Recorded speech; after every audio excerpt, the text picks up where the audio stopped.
ఉత్తమ్ కుమార్ రెడ్డి గారు, శ్రీధర్ బాబు గారు కూడా ఉన్నారు. నిన్న సీఎం రేవంత్ రెడ్డి గారు ఐటీ మినిస్టర్ని అండ్ శ్రీధర్ బాబు గారు కలిసారు. అదేదో ఉత్తమ్ కుమార్ రెడ్డి గారు, సీఎం రేవంత్ రెడ్డి గారు ఇరిగేషన్ సంబంధించిన మినిస్టర్ తోటి, అధికారులతోటి ఒక రోజంతా కూర్చున్నారు. ఇంతకంటే సాక్ష్యం ఏం కావాలి? అదే మన మీద మోటుగా అంటారు, మన వాళ్ళు కోపం వస్తే కళ్ళు తొప్పి న్యాయం రా నీకు అని చెప్పి. రఫ్గా ఏదైనా అంటారు చూడు, బాగా విసిగిస్తే అరే నీకు కళ్ళు తొప్పినారా, కనబడతలేదారా నీకు అని అంటాం చూడు. కొంత లాంగ్వేజ్లో కొంత నిజంగా కళ్ళు తొప్పినాయి అనిపిస్తున్నది, వీళ్ళకు కనబడతలేదేమో అనిపిస్తున్నది. అరే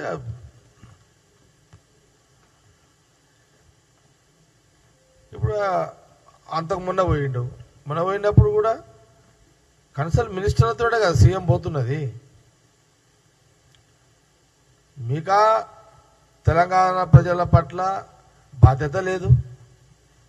కాంగ్రెస్ గవర్నమెంట్ బాధ్యత నెరవేరుస్తుంది. తెలంగాణ ప్రజల బాధ్యతలు ఏమి, మా బరువు బాధ్యతలు ఏం పెట్టిరో అవన్నీ కూడా చూస్తున్నారు వాళ్ళంతా.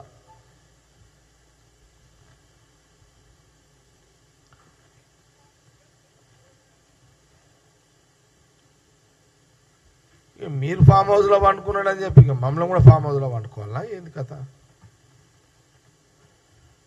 ఒక ముఖ్యమంత్రి 10 సంవత్సరాలు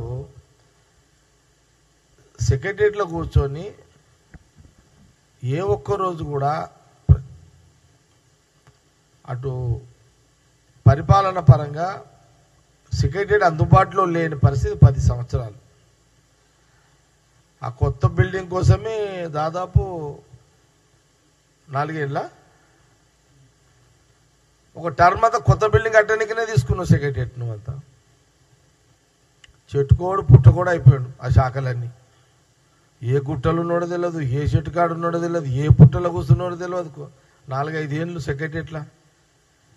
తెలంగాణ ప్రజలు 4 ఏళ్ళు కేసీఆర్ ముఖ్యమంత్రిగా ఉన్నప్పుడు అసలు 5 సంవత్సరాలు సెక్రటరియట్ ఆడున్నాడో లెంకుకోవడానికే పుణ్యకాలం అయిపోయింది.